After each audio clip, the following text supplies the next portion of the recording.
Hey guys, welcome back. I hope you are having an amazing day.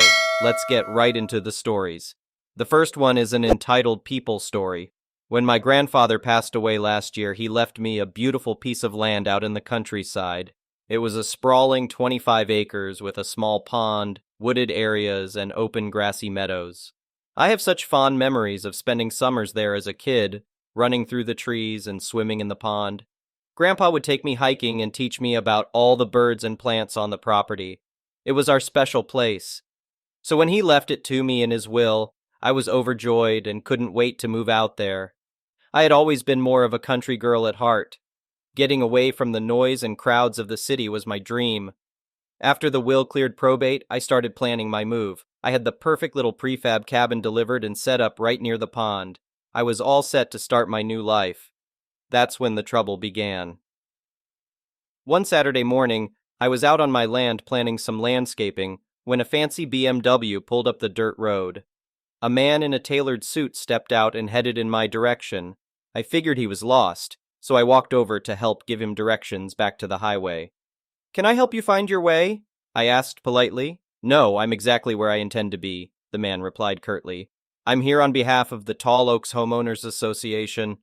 "You must be the new owner of this unlawful dwelling on homeowner association lands." I stared at him in confusion. "I'm sorry, what are you talking about?" "This is my private property. I'm not part of any homeowner association." The man laughed derisively. "That's what they all say, but I have the homeowner association covenants right here, and this parcel is clearly identified. You can't just buy land in a development and not join the homeowner association. It's mandatory membership, which means you have to follow the rules, and we have not approved this thing you've built here." My head was spinning trying to make sense of what he was saying. Grandpa had never mentioned anything about an homeowner association when he left me the land. I tried to explain this to the man, but he ignored me. "Here is your official notice that you are in violation of homeowner association regulations," he said, slapping a document against my chest. "You have 30 days to either submit plans for an approved structure and landscape or remove this eyesore altogether. Otherwise, we will see you in court." And with that, he turned sharply and headed back to his car, kicking up plumes of dust as he raced back down the road. I stood there feeling numb, clutching those menacing documents in my hand. I couldn't believe what was happening. Over the next few days, I pored over the paperwork he gave me. It referenced covenants, restrictions, fees, and all sorts of legal lingo about the Tall Oaks Homeowner Association. There were plans that showed boundaries of the homeowner association development, and sure enough, Grandpa's land was clearly within them. How could he have neglected to tell me this? I asked my aunt about it, since she had helped Grandpa with his affairs in his later years. She was just as stunned as I was. As far as she knew, he had never joined the homeowner association or paid any dues. The land had been in our family for decades before talk of an homeowner association ever came up. She thought Grandpa had made sure to keep the land separate. I didn't know what to do. I couldn't afford a long court battle, even if I was in the right. And I definitely couldn't afford to uproot the cabin and abandon the property. That's when I realized I needed to get a lawyer of my own. The real estate attorney I hired was optimistic after reviewing all the paperwork. He said it was pretty clear that Grandpa's land was never legally made part of the homeowner association's jurisdiction. He wrote them an official letter stating my rights to the property and that I would not be complying with their demands. Of course, the homeowner association didn't back down. A few weeks later, a process server showed up with a lawsuit, trying to claim I was obstructing the homeowner association's ability to enforce their rules. It accused me of devaluing all surrounding properties by refusing to adhere to homeowner association standards. I was not about to cave in and lose my land. This was Grandpa's legacy to me. I told my lawyer to fight them with everything he had.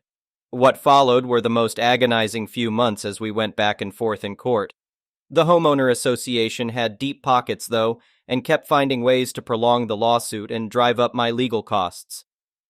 My lawyer kept reassuring me that the law was on our side, but it was taking forever for the wheels of justice to turn. Finally, we had a major breakthrough.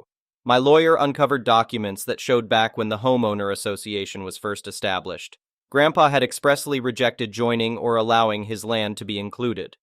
He cited concerns that the homeowner association would interfere with his lifestyle and stewardship of the rural setting. Armed with this evidence, my lawyer filed a motion asserting that the homeowner association had no legal authority over my land. The judge agreed and dismissed the lawsuit entirely on the basis of improper jurisdiction. I remember crying tears of relief when I got the news. The fight wasn't completely over, though. Even with the lawsuit dismissed, the homeowner association continued harassing me, probably hoping I would get fed up and move away. They kept sending people to inspect my property, looking for any petty violation they could latch on to, and they added all kinds of legal mumbo-jumbo to their bylaws to try and prohibit the undesirable influences of my cabin. Eventually, I'd had enough of their bullying. With my lawyer's assistance, I fought back hard. We sent cease and desist notices for trespassing whenever their inspectors showed up, and we lobbied the county regulators to intervene against the homeowner association overstepping their boundaries. After a lot of back and forth, we finally reached a settlement agreement. The homeowner association signed a binding contract to never again assert any claim or control over my property. They paid a hefty sum to cover my legal fees as well.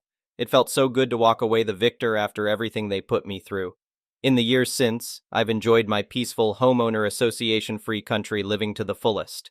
I added a wraparound porch to take in the beautiful views across the meadows, and last spring, I rescued a few baby goats that now have free reign of the land to clear brush and entertain me. Grandpa would surely get a kick out of seeing this stubborn old goat happily living her life without an homeowner association in sight. This land is my true home, and I will gladly fight forever to keep it that way. The next one is a pro-revenge story. This happened when I was 19, so about 5 years ago. I was walking home from a friend's house one morning and had my headphones in. He lived a bit out of town.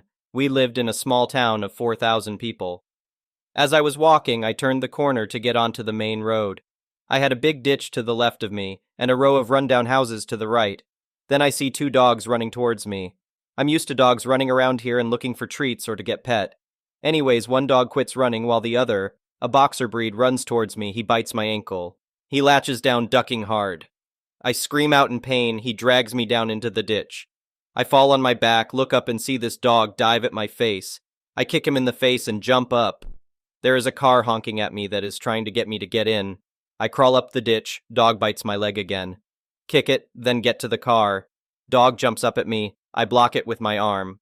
Now I have one bloody leg and one scratched up arm that is bleeding profusely. I get into the car and land in the lap of 2 women. I'm apologizing, asking to be taken to the hospital. I'm a ducking mess. One woman says my name and says we were classmates. I apologize that I don't recognize her. They are coming home from church. I jumped into a car of Jehovah's Witnesses. The driver says he's going to drive slowly past the place. We see the boxer dog run up to a house, a woman looking outside, checking to see if the coast is clear, and lets him inside. Duck that idiot. I call my mom and explain to her I'm heading to the hospital. She laughs, but then realizes I'm serious. We get there. I apologize for the blood on their car and get wheelchaired into the hospital. I have a nurse working on my arm and a doctor working on my leg. Wound wasn't deep enough for stitches, but the tooth got wiggled around when I tried getting him off. The bite mark is pouring out blood. It takes about 10 of those iodine needle things to clean it out. Then they do the other side of my leg. My mom gets there seeing tons of bloody bandages and stuff around me. She freaks out and calls the cops. After I'm cleaned up and on some good pain meds, I talk to an officer. After he takes some pics of my wounds for the case, I talk him through what happened. We then decided to go to the owner's place and check it out. We get there, cop knocks on door. Woman opens it. "Excuse me, ma'am. I have a gentleman here who was knocked into that ditch by a dog living here, supposedly." Woman goes, "No, my dog Hannibal," literally his name, couldn't make that up, "is an old dog who only has a couple teeth. No way he would hurt someone."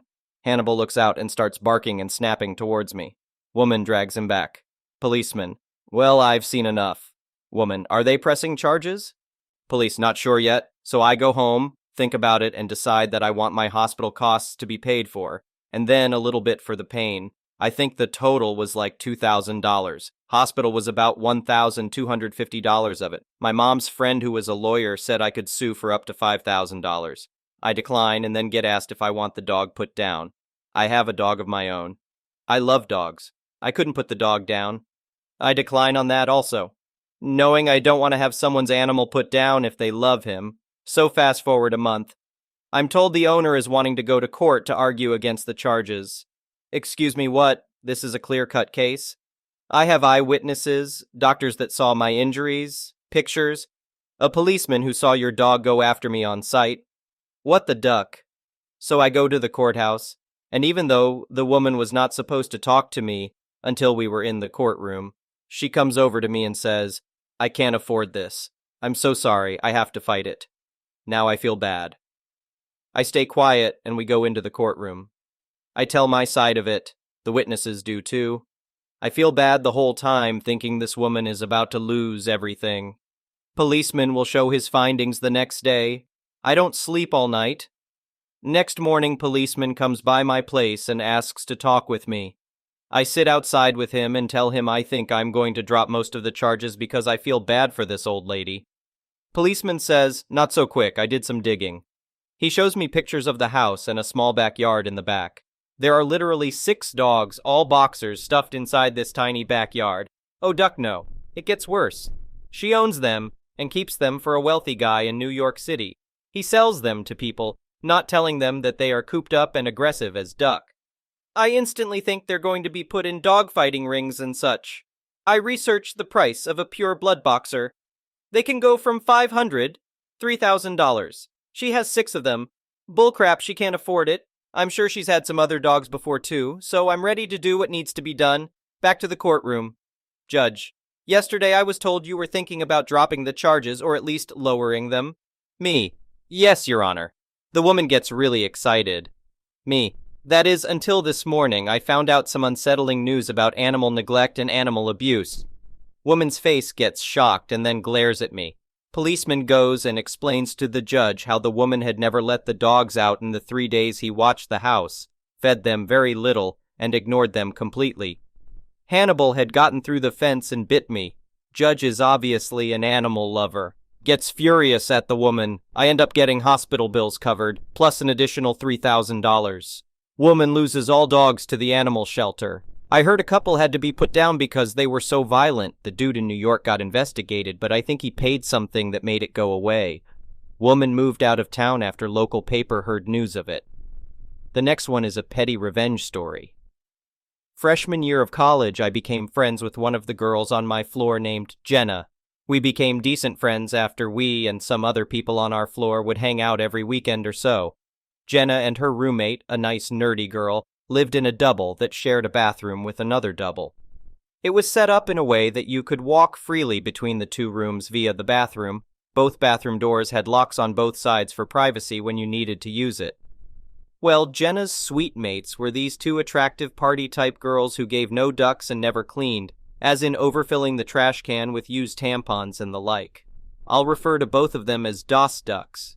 Jenna would occasionally complain in passing about them being inconsiderate and dirty throughout the fall semester. One day during the spring semester, I overheard from our mutual friend that while Jenna and her roommate weren't in their room, DOS ducks came in and stole her full-length mirror. She was upset and cried at one point. I was livid. I remember reading someone's comment on some message board about a prank where you would fill up a manila folder full of shaving cream, slide the open end under a door, then stomp on it. The force of the stomp would spray it everywhere on the other side of the door. Bingo. I strolled my ass to the pharmacy and office supply store to pick those up, returned, and waited until it was late on a weeknight. I sporadically walked by DOS Duck's room to make sure I didn't hear any sounds, likely to be asleep. When it was time, I loaded it up as much as possible, slid my thing in, and shot my load. Holy crap, it was loud. Makes sense when you're stomping on tiled floor. I quickly grabbed the envelope and ran to my room, then went to bed. I told Jenna what I did the next time I saw her, and we had a good laugh. She told me several days later that DOS Ducks asked her if she knew who did it, and that it was annoying AF to clean. She basically shrugged her shoulders. I proceeded to do it several more times before the semester ended. The next one is a malicious compliance story. This happened a few years ago, but a conversation about parking has brought it back up, and I thought it would be perfect for this sub. It's fairly simply, but was so satisfying. So my house is at the end of a close. This is basically a small, longish, private dead-end road to which our house was the last one of. When you reach the end, The actual road morphed into our driveway, was a different color and was separated off by hedges, aside from the car entrance. It was clearly our driveway. We owned the land. Upon purchasing the house, my parents were not warned off any arsehole neighbors. The driveway has space for 4 cars. We have one. It's rarely used as both my parents get the train to London for work and walk to the station. This is relevant until we come back from a 2-week holiday and find an old Renault plonked on our driveway. At first we say nothing, because we have no issue with someone using our driveway just to visit their family or temporarily. But when the car kept leaving and coming back, we started to get annoyed. They hadn't even asked us. We don't use the other 3 spaces, but the rudeness pissed us off. So when the car next pulls into our driveway, we're waiting. We open the door, confront the driver, and ask him, nicely, to stop using our drive as a public car park. Neighbor gets annoyed, said he always used it. Old neighbors had no issue. Looks us dead in the eye and goes, "You can park anywhere else, but leave me my space or I'll be pissed." My dad replies and goes, "We can park anywhere else? In that case, we won't park where you park your car." Old rude man smiles, thinks he's won, and walks off a few doors down to his own house. I think my father has given up and let him win. I'm a bit disappointed. The next day I wake up for college to the sound of my dad's car. The old man has gone to work and my dad is in the process of parking his bunged up massive Land Rover right over the entrance to our massive drive, meaning no other cars can enter. Technically, parking anywhere else other than where the old man wanted to leave his car. The next one is an entitled people story. This happened a while ago. I learned long ago how to study effectively for myself for tests. I was in college and needed to study for an upcoming test, so I was in the local library at a single table. I had everything spread out and color-coded with colored pens, pencils, markers, and highlighters. I was absorbed by what I was doing. A sweet, cute, and adorable little girl came to me to ask politely if she could use some paper and colored pencils. I told her no. She smiled and nodded and went back to her mom. I was about to go back to studying when her mom appeared by my side and looked angry as hell. She told me to either let her daughter use my things or put it away. Her daughter looked miserable and embarrassed. I felt really sorry for her. I just stared at her in complete surprise at the sheer entitlement. I had heard stories of similar people but had thought that it was exaggerated. I told her to leave me alone and go away. She told me I was being disrespectful to my elder. With a hard roll of my eyes, I told her, "Idiot, I am at least a few years older than you." She started screaming, which brought the librarian over. Y'all, I have never seen this woman be tough. I thought she was a pushover. She was so sweet and treated everyone like they were her babies. She was like the grandma everyone wanted. She went from sweet grandma to raging badass. Hell, she scared me worse than the time I got mock-charged by a mama bear. She yelled at her, "What did I tell you about coming here again? Your daughter is welcome to come here." "You are not. You have been banned from here for harassing everyone here. Get out now." I'm pretty sure my eyes were popping out of my face. I was definitely slack-jawed. The entitled mom was backing up pretty fast. Then from raging badass in a spilt second back to sweet elderly grandma, she gave the little girl a hug and a kiss to her forehead. She came over to me see if I was okay and grinned at my shocked face. I always let people think that I'm too sweet to be tough. The surprise is effective. I nodded and started packing up my things and told her that I would never be able to refocus on my studies for that day. The next one is an entitled parent story. Our household always revolved around money, even though my mom made more than enough money and we were not struggling by any means. She complained about every single thing she had to buy for us. Everything. Food, clothes, medical expenses, toys, laptops and phones, school costs, everything. We always knew exactly how much we were costing her. We didn't dare ask for unnecessary things like leisure activities or expensive toys or hobby supplies. We started working very young and she manipulated and guilted us to give her all the money we earned to pay off what we owed. When I turned 18, she completely cut me off financially, but kindly offered to let me rent my bedroom out from her, and sent me an invoice of every cent I've ever cost her, totaling over $700,000. She billed me for Christmas and birthday presents. She even billed me for her medical expenses for the pregnancy and delivery, and wanted me to back pay rent to live in the house from birth. She did the same to my sister 2 years later when she turned 18. We were supposed to pay her back over time starting the day we turned 18. Both of us were still dealing with a lot of internalized guilt from her constant manipulation, so we actually did pay for a while. Aside from necessary expenses, our entire paychecks were going to her. We rented our bedrooms in her house, and she separated her food, cleaning supplies, cookware, and tableware, etc., from ours and charged us to use them. She generously included the use of the household appliances in our rent. It wasn't until I was 21 and my sister was 19 that enough people had told us this whole arrangement was unhinged that we finally snapped out of it. We moved out together and have stopped paying our mom or even contacting her at all. Thank you for watching. I would really appreciate it if you could like the video and subscribe to our channel if you haven't already. We'll see you again tomorrow.